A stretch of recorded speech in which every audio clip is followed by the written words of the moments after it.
Hello everyone, welcome back to the channel. Hope you are doing well and fine. And in today's video, I'll be showing you how to fix Hulu not available. So without wasting any time, let's just jump right on the video and make sure to watch this video till the end and follow the steps as well.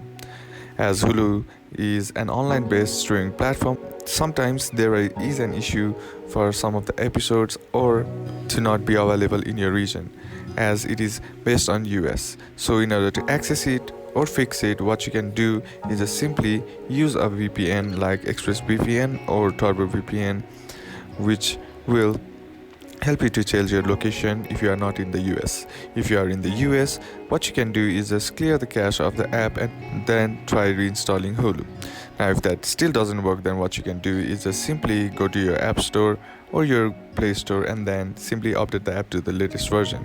And that's basically how you can do it. And that's it for today's video, guys. Hope this video was useful to you. Leave a like if you did, comment down below what the next video should be on, consider subbing to the channel. Thanks for watching. Bye bye.